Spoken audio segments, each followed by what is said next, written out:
So in this video today, we are going to be comparing female South Korean pop idols with North Korean pop idols. The focus will be on the way each nationality present themselves in the music videos and the locations in which they are set in. This will be a critical analysis, so I'll try and go into as much detail as I can. The female North Korean band I'll be using as an example for this video are the Moranbong band, whose members were personally selected by Kim Jong-un. Their song is called 달려가자 미래로. In English, is called Dash to the Future. And the South Korean girl band I'll be using as an example to compare with Moranbong are BLACKPINK, formed by YG Entertainment. The BLACKPINK song is one of their most popular songs of last year, called Kill This Love. Already we can see the difference. One is created by a government, the other by a corporation. To start off with, let's watch 10 seconds of each music video.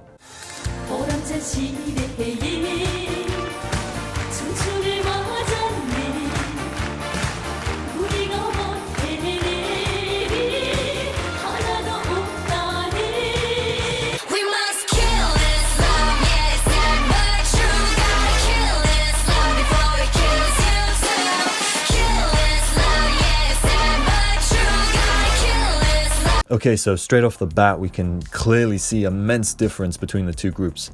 One is incredibly formal and traditional, whilst clearly lacking in money to make a sophisticated style of music video. On the other hand, one is obviously supported by a heavy industry, which focuses a lot more on the creative aesthetic expression the band is trying to portray. So, first of all, let's look at color and atmosphere. The North Korean idol group is in what looks like a musical theater or performance concert with very raw lighting. The atmospheric colors are notoriously dull, with the main colors standing out upon the idols. If you look closely at the white uniforms, you can also see red and blue clearly symbolizing that of the North Korean flag. Other symbols include the faces of supreme leaders and the communist star, very much related to red and its origins in North Korean communism. The usage of bubbles are about as Western as this girl group will get so far. In the background, they are surrounded by other musicians, many of which are likely to be soldiers or high-ranking officials within the North Korean government.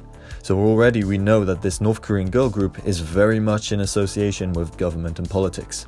Even those observing in the crowds look similar to those already upon stage, meaning that not only is this girl group an asset of a political agenda, but they are associated with an elite few, in particularly male government officials. And whilst it is hard to see, if you look closely, many of those around the idols are showing suppressed emotion, which reveals that the whole performance is purely symbolic of something deserving of respect. In this case, the ideology of Juche. Right in the back, we can see moving cinematic panel images of clouds, which is directly connected to the aesthetics of something hopeful and glorious, to which only North Korean viewers would truly understand, as this band is not targeted for a non-North Korean audience.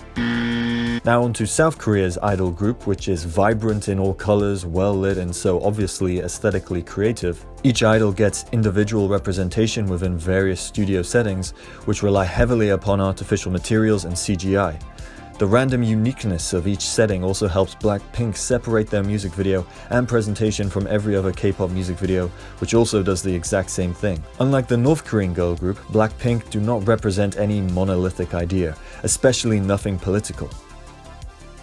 Individualism can be more clearly observed, with each idol embracing various creative art forms, as their celebrity fanbase status is highly emphasized within South Korean society. And like with most K-pop videos, only the idols are represented within the music video.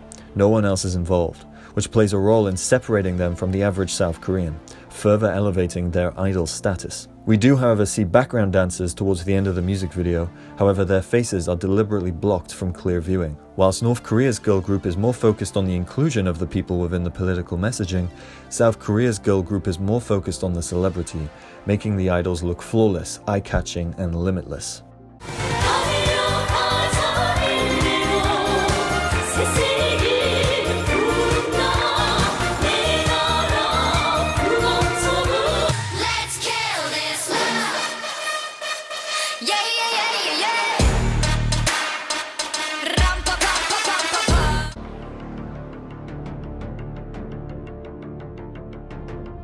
Within the Moranbong performance, we can see that all the women and even all the men are wearing the same uniforms. This is typical of orthodox communist societies and how they express ideas of equality. The idols are essentially further pushing the narrative and setting the standard for society to follow. From what I've read, this is a sexy and beautiful look for North Korean women in a country that upholds very formal fashion standards. The uniforms themselves are very reflective of military uniforms, further establishing the point that the girl group is an asset of both the North Korean government and military. The uniforms also reflect a rejection for Western cultural standards of fashion and promote a positive image of North Korean women within the North Korean army. Much of this will also be a fantasy for the North Korean male elite. If we look closely at the faces of the North Korean idols, we can see that they are wearing makeup to lighten their skin, highlight their eyes, and to contour their faces. We can even see the drastic difference in skin tone when observing this still image. Not to mention that none of the idols have plastic surgery, as it is banned in North Korea. The hairstyles are all more or less the same, as a result of North Korea having limited hairstyle choices for both men and women. From a Western perspective, this is perceived as old and outdated, but from a North Korean point of view, the idols are merely upholding beauty standards which reject all forms of modern foreign influence, and are encouraging for the North Korean youth to embrace them. The idols themselves seem relatively healthy and well-nourished, which suggests they are a part of the Pyongyang elite and benefit from the privileges of being closely associated with the government. When we observe BLACKPINK and how they express beauty and fashion, we see the complete mirror opposite.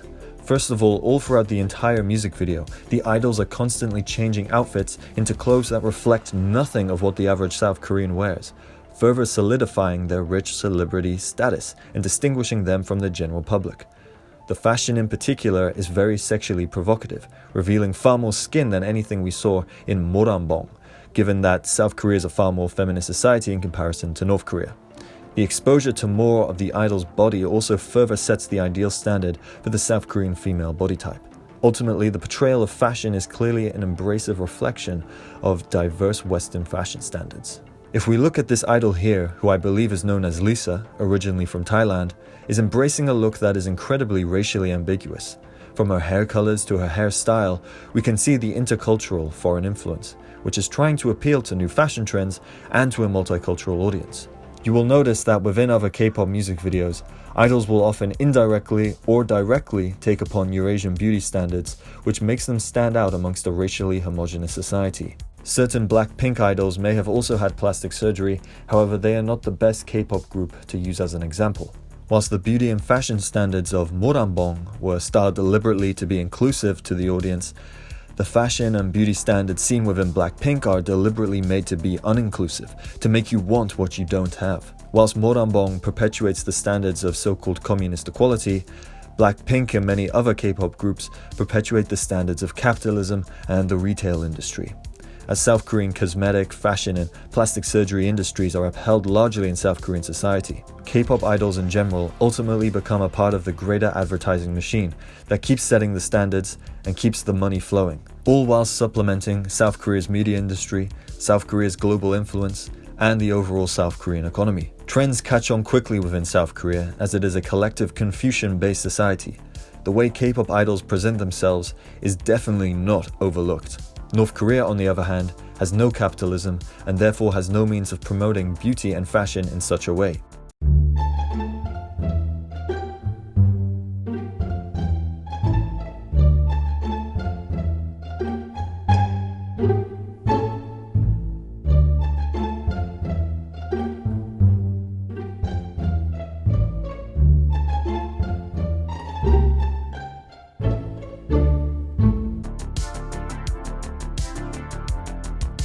Of course, the clearest distinction between the two girl groups is namely that of the dancing. The dancing of Moranbong comes off as almost stale in comparison to modern forms of dancing. It's the type of dancing and singing you expect to see in the mid-20th century. There is not much movement in the body, especially in the hips and neck, which is sustained in form for most of the dancing duration, whilst most of the movement comes from the arms and legs. Again, it's a clear rejection of Western, modern, and foreign cultural norms. And I imagine North Korea has very high standards for what they would consider too hypersexual. The music itself has more in common with traditional Korean trop music, which probably directly descends from colonial forms of trop music which rallied for the liberation of Korea from imperialist Japanese rule in the early 20th century.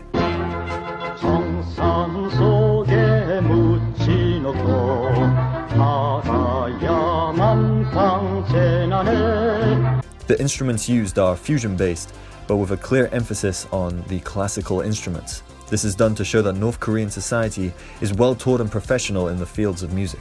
Moranbong also sings exclusively in Korean, even showing the Korean alphabet for the lyrics. The English translation of the song is also deeply patriotic and humbling for North Korean nationalism, as it attempts to manipulate the audience's emotion towards everything related to country and ruling party. BLACKPINK, on the other hand, is modernized and westernized in all forms completely.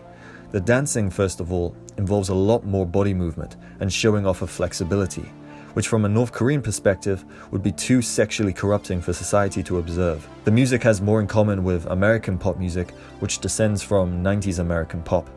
The singing itself is more heavily Americanized, with a lot of English used in the lyrics to make the band seem internationally exclusive and to encourage a South Korean audience to study and learn English. You could also argue that if this entire song was sung in English, most people with no knowledge of the band would simply assume it's American pop music. Like most Western songs, the lyrics uphold the strong emotions of love and the struggles of containing emotions in an attempt to make association with common daily struggles, which predominantly young female viewers could relate to. You can also clearly distinguish various forms of singing styles throughout the entire song, and the music is predominantly electronically based. Visual instruments are not used to enhance the performance of BLACKPINK, as again the focus is on how they look, move, and become expressions of art.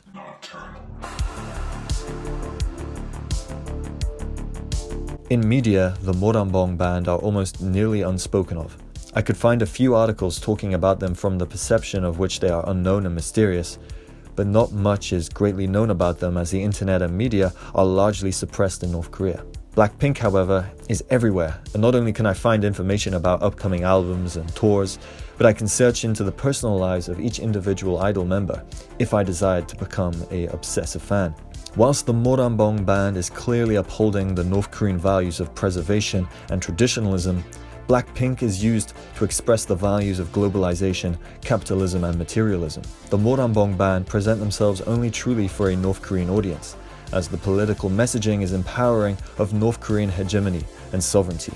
The band also presents themselves as being a part of something North Koreans should strive to become or already be a part of. BLACKPINK present themselves in the complete opposite way, to show themselves as something you are not and are unlikely to become because you don't have as much money as them. Therefore, as a result, you will desire to be closely relatable to the idols through means of possessing materials that can enhance your looks and perception. Of course, not everyone will act in such a way, but the subliminal messaging is still there, and people may indirectly buy particular beauty or fashion products as a part of their subconscious desires. Whilst Moranbong is directly in line with the ideology of Juche, one could argue that BLACKPINK is in line with the ideology of neoliberalism, which helps create environments for capitalism to flourish. Trust me, if you go to Seoul, not only will you see advertising everywhere, but the image of K-pop idols is largely incorporated into it.